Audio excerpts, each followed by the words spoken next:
Olá pessoal, tudo bem com vocês? Aqui é a professora Gisele do canal Gisele Naves. Nesse vídeo você vai assistir a resolução do vestibular de 2025 da Unesp. Eu vou resolver agora com vocês a prova escrita de Química. Começando com a questão número 16, vou fazer a leitura do enunciado. Analise a tabela que fornece algumas informações sobre dois sais de metal alcalino. Se você está fazendo uma revisão a partir da resolução dessa prova, já marca aqui, ó, metal alcalino, família 1A. Então, sal de sódio e de potássio, elementos da família 1A. Deu a massa molar dos dois sais, deu a densidade dos dois sais nessa temperatura e deu a solubilidade dos dois sais nessa temperatura.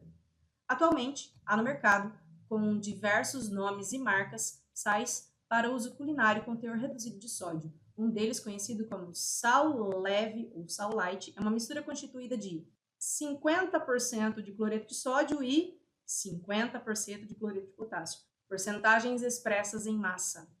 As informações nutricionais sobre esse sal leve indicam que uma porção de 1 grama da mistura é 196 miligramas de sódio e 260 miligramas de potássio. Letra A, calcule a densidade do sal leve. E tem sido o comportamento comum de provas da Unesp fazer mais de uma pergunta em cada item. Então, no item A, fez a primeira pergunta, calcular a densidade do sal leve, depois tem outra pergunta, vou resolver ela depois. Vamos começar aqui, vou resolver aqui na parte de rascunho a densidade do sal leve. Então, resposta do item A, cálculo da densidade do sal leve. Como esse sal leve, ele é feito de dois sais, cuja densidade é diferente, eu vou calcular uma média. Só que é uma média, eu vou dizer que é uma média ponderada. A densidade, então, do sal leve, vou fazer a densidade do NaCl e a porcentagem multiplicada pela porcentagem do NaCl e vou somar com a densidade do KCl multiplicada pela porcentagem do KCl e vou dividir pela soma das porcentagens. Quer dizer, a porcentagem do NaCl somada com a porcentagem do KCl. Essa não é uma fórmula própria da química, essa é uma fórmula de cálculo de média ponderada. Igual em alguns momentos a gente tem coisas desse tipo na química.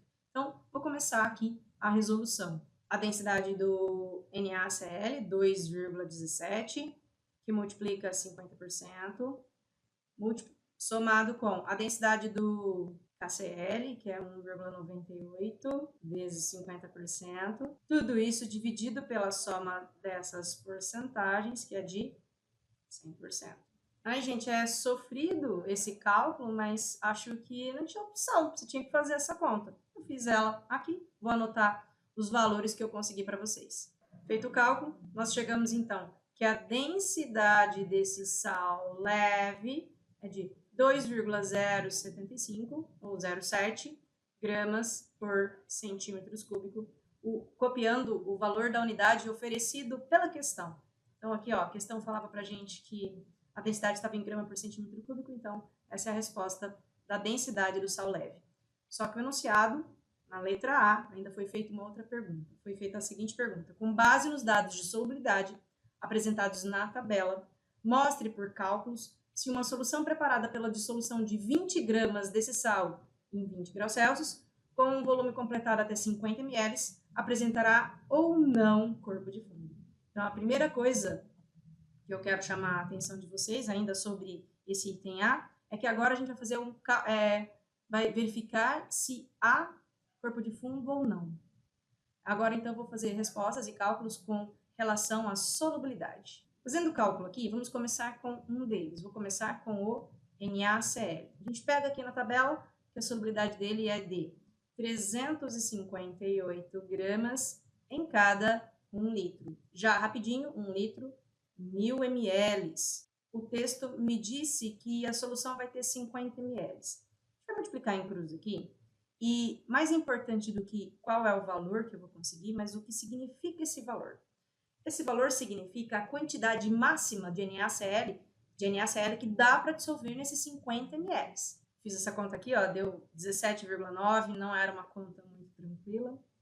Então, 17,9 gramas de NaCl é o que é possível dissolver nesse volume.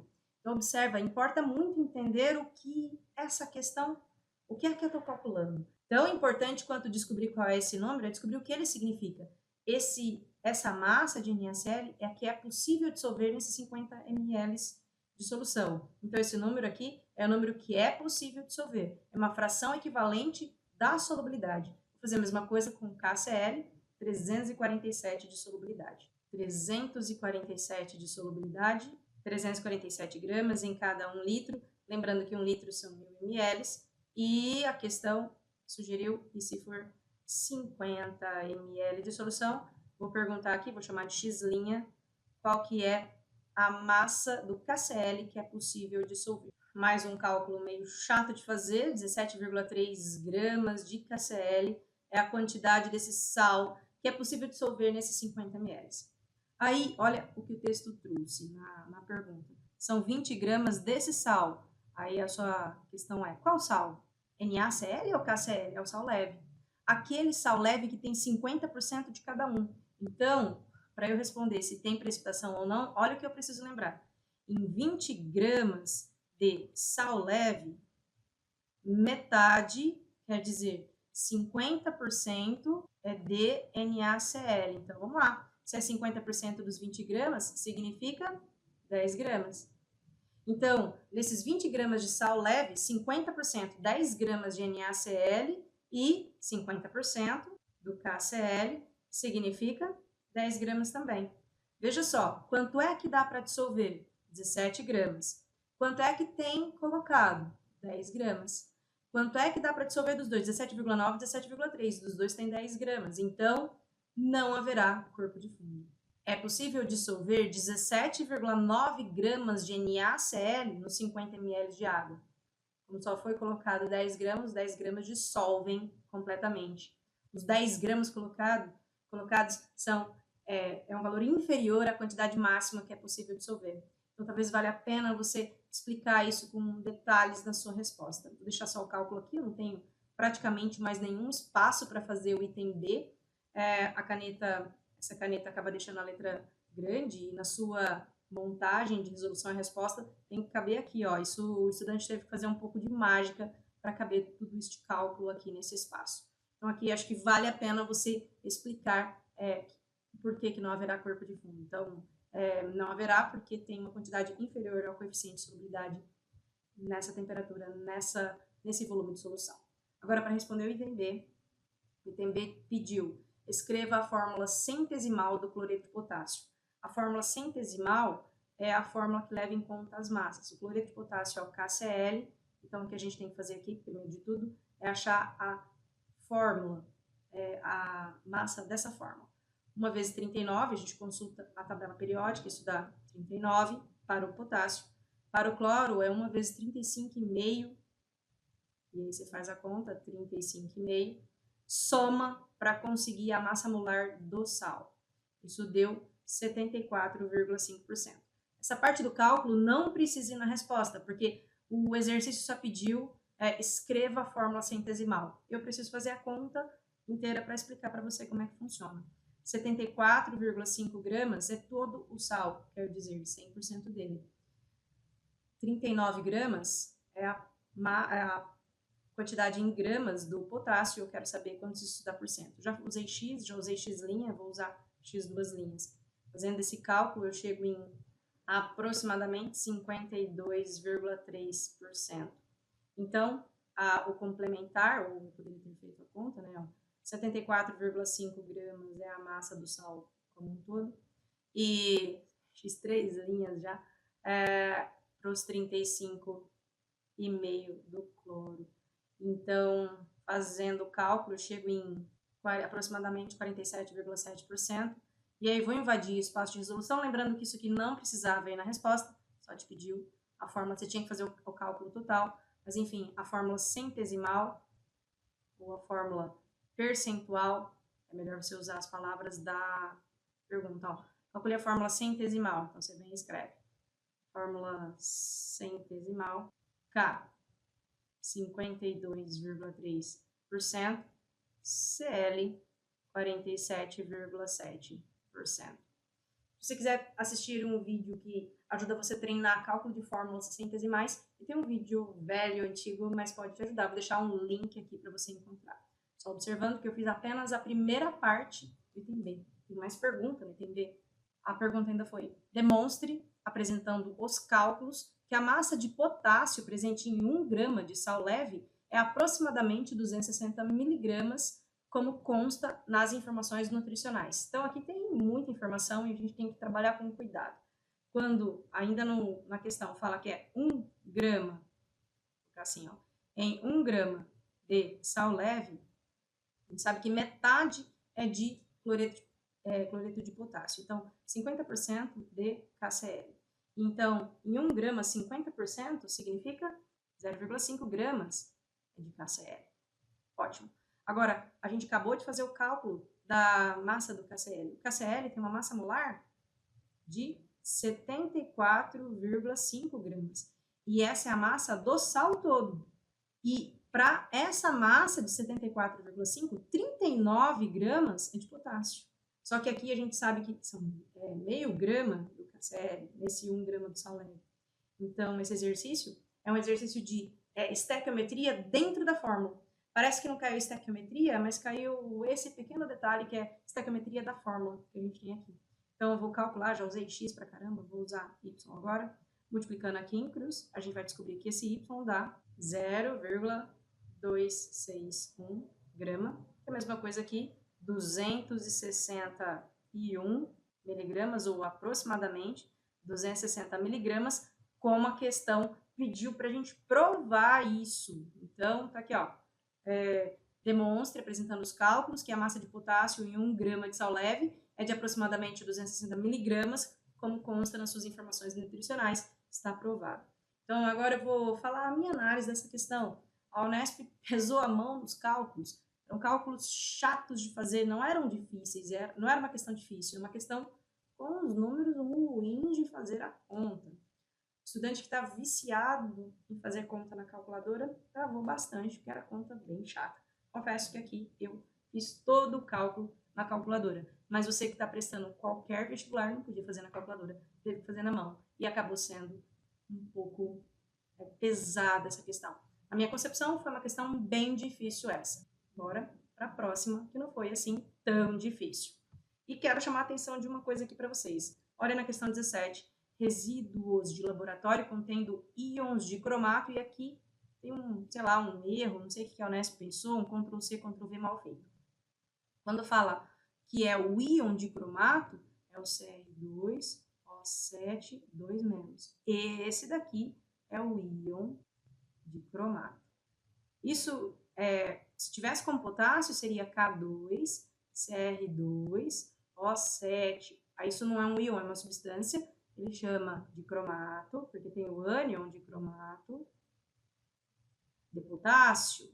Bom, o que a Unesp fez aqui, deixando com essa carga, eu acho que fez um Ctrl+C, Ctrl+V e esqueceu de apagar isso daqui. Mas isso não muda para a resolução da questão. Vamos lá. Resíduos de laboratório contendo íon de cromato são muito prejudiciais ao ambiente por serem extremamente tóxicos. Por esse motivo, esse íon deve ser removido dos efluentes do laboratório. Um caminho para se fazer essa remoção envolve a transformação desse íon em óxido de cromo terceiro, substância pouco tóxica que pode ser purificada, armazenada e utilizada em outras aplicações. Esse caminho pode se dar pela seguinte sequência de reações. Tem uma reação, outra reação, etapa 1, etapa 2, etapa 3. Vou para a pergunta. Letra A. Determine a variação do número de oxidação do elemento enxofre na etapa 1. Então, variação do número de oxidação do enxofre. Então, a primeira substância dos reagentes que tem enxofre é o S2O3, 2-, que está se transformando no SO4, 2-. Eu vou escrever o NOx de outra cor aqui, para ficar didático, e na minha aula de NOx, vou deixar uma aula completa sobre NOx que eu fiz aqui com vocês. Eu faço passo a passo como é que a gente acha NOx de todo mundo. Aqui, vou achar o NOx dessas substâncias, desses elementos. O oxigênio tem NOx -2, a gente sobe fazendo vezes, -2 vezes 3, -6. Para que o total seja -2, o total de enxofre tem que ser +4, mais 4 por 2, mais 2. Esse é o NOx do enxofre nos reagentes. Aqui, nos produtos, O oxigênio, menos 2 vezes 4, menos 8. O enxofre, para que dê menos 2 no total, o enxofre tem que ser mais 6. Mais 6 por 1 deu mais 6. Ainda não respondi qual é a variação do NOx, mas calculei o NOx. Então, olha, o enxofre saiu de mais 2 para mais 4. Então, o delta NOx aqui, como foi pedido, 4 unidades. Então, determine a variação do número de NOx do elemento enxofre na etapa 1. Pronto. Essa é uma parte da resposta. E ainda no item A. Com base nessa variação, identifique se esse elemento atuou como oxidante ou redutor. Então, aquele joguinho de palavras, lembra? Vou anotar aqui de volta. Como aconteceu um aumento do número de oxidação, ó, de mais 2 para mais 4, aconteceu uma oxidação. E aí o agente é sempre o contrário, você lembra? Então, ó, você sofreu oxidação, é o agente redutor. Então, o item A, bem mais rápido de responder, bem mais compacto no gabarito. Completado o item A, vamos para o item B. Escreva as equações químicas balanceadas da reação que ocorre na etapa 1 e da reação que ocorre na etapa 3, utilizando os menores números inteiros possíveis para os coeficientes estequiométricos. Então, eu vou começar copiando a reação da etapa 1 inteirinha aqui. Gente, copiei a equação inteira e vou agora achar o NOx de cada um dos elementos aqui. Olha, o oxigênio menos 2, vezes 7 menos 14. Então, o cromato vai ter que dar mais 12, que o total é menos 2. Mais 12 por 2 deu mais 6. O cromo aqui é o cromo mais 6. Desse aqui eu já achei, olha, do enxofre é mais 2 e do oxigênio é menos 2. Aqui o H+, aqui o H+ é um íon monoatômico, o NOx é igual à própria carga. Aqui o NOx é igual à própria carga. No sulfato eu já descobri que o enxofre é mais 6, vou copiar dali. E o oxigênio menos 2. Aqui o hidrogênio mais 1 e o oxigênio menos 2. E agora eu vou juntar o NOx só de quem está mudando. Olha, por exemplo, o cromo está saindo de 6 para 3, está reduzindo, lembra? O delta NOx aqui é 3 unidades. Bom, aí vou fazer a mesma coisa para o enxofre, que a gente até fez aqui. Olha, o enxofre está saindo de mais 2 para mais 4. Vou fazer agora aqui o delta NOx do enxofre, a gente até sabe que usou na questão anterior. O delta NOx aqui foi 4. Espero que esteja nítido para enxergar isso aqui. Bom, agora a gente multiplica o delta NOx pela maior atomicidade. A atomicidade é quantos tem? Olha, nos reagentes do cromo tem 2. No produto tem 1. Qual a maior? 2 ou 1? Bom, 2. E 3 vezes 2 deu 6. Ótimo. Então, agora, ali na linha da oxidação, o enxofre saiu de mais 2 para mais 6. Delta NOx foi 4. Atomicidade 2 nos reagentes, 1 no produto. Maior atomicidade 2. 4 vezes 2, 8. Esses números são simplificáveis. E se são simplificáveis, nós temos que simplificar. Vamos simplificar e simplificando por 2 o enxofre. Aqui no enxofre fica 4 e aqui no cromo fica 3. Aí agora um momento bem importante. Agora a gente tem que pegar esses números daqui, ó, o número que está na linha vermelha, sobe para a linha azul e coloca na frente da substância. O número que está aqui na linha azul, número 4, desce para a linha vermelha e põe na frente da substância. Pronto, esses números aqui são os primeiros valores do balanceamento. A gente vai seguir o balanceamento agora com base nesses números. Olha, vamos começar por metal. O cromo tem 8, para ficar balanceado tem que pôr 8 aqui. Depois vou para o enxofre, olha, tem 6. Vou pôr o número 6 aqui e passa a ter 6 enxofres. Observe que o hidrogênio não dá para balancear ainda, porque a gente não sabe nem nos reagentes, nem nos produtos. Estamos presos. Então vamos para o oxigênio. Tem 4 vezes 7, 28. 28 mais 3 vezes 3, que é 9. Vamos contar aqui do enxofre, ó, deu 28 mais 9. 28 mais 9, 37. Bom, 37 do oxigênio. E aqui tem 24, 37 menos 24, deu 13. Para acertar, põe 13 aqui na frente da molécula de água. Agora vamos acertar o hidrogênio. Tem 26 hidrogênios e vai ter que ser tudo aqui, então vou pôr o número 26 aqui na frente do H+. Então, assim fica a equação da etapa número 1, balanceada com os menores coeficientes inteiros. E agora, para responder a B completamente, temos que fazer a equação da etapa 3, a reação que ocorre na etapa 3. Na etapa 3, olha o que foi dito. Filtragem e secagem do hidróxido de cromo terceiro. Então, o hidróxido de cromo terceiro é esse aqui, ó, CrOH3. Ele vai sofrer uma decomposição, então ele é sólido, vale a pena pôr o S de sólido aqui. Ele vai, por aquecimento, ele vai ser decomposto e formar o óxido de cromo terceiro, que a fórmula é Cr2O3, vai estar sólido, e ainda a água no estado gasoso. Então, a água no estado gasoso, põe para cá. Temos que balancear, começando com o cromo, tem 2 aqui, para balancear, põe 2 aqui, acertamos o cromo. Hidrogênio agora tem 2 vezes 3, 6, para dar 6, põe 3 aqui. O oxigênio para fechar, 2 vezes 3, 6, aqui tem 3 mais 3, equação balanceada. Essa é a resposta da questão número 17. Essa foi uma questão mais tranquila de resolver, é uma questão de segunda fase. A gente tem que ser realista. A segunda fase não é uma prova fácil, é uma prova difícil. Esse é um assunto que precisa ser trabalhado no ensino médio. E foi uma questão difícil, mas não tão chata de fazer como a anterior. Tinha um monte de conta para fazer. Gostei bastante dessa questão. Vou pôr ela na minha apostila. Ela é de conteúdo 100% meu. Tanto A como B é uma questão do meu tema. Meus alunos já sabem que essa daqui vai aparecer na minha apostila. E agora, uma questão de química orgânica. Analise as fórmulas estruturais. Geranial, neral, geraniol.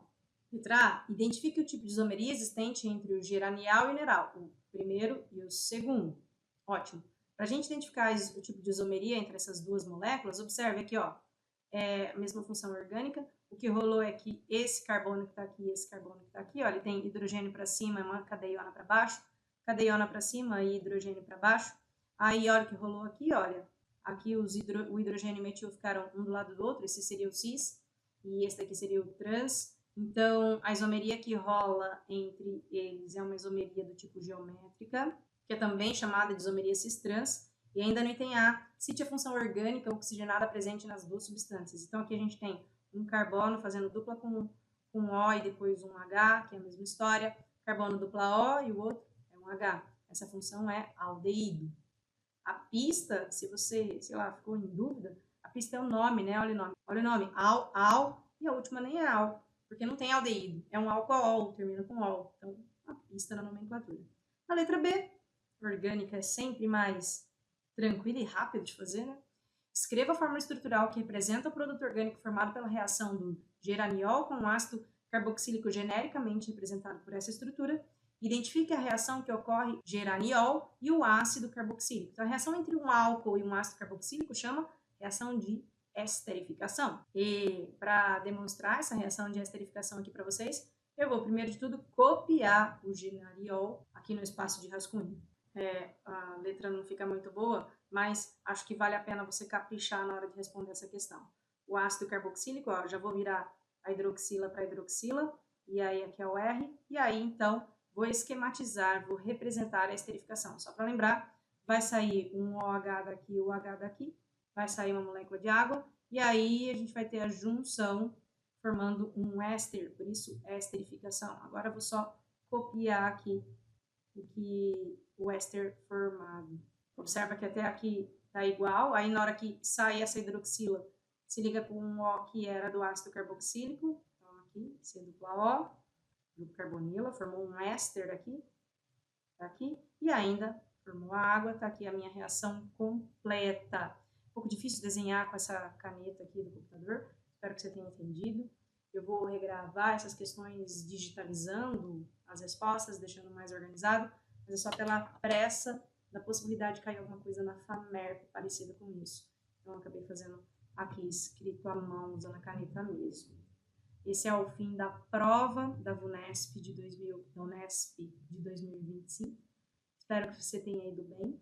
Espero que essa questão te ajude a estudar para as provas futuras. Esse vídeo ficou longo, mas é a resolução de uma prova inteira. Eu vejo vocês no próximo vídeo e até mais.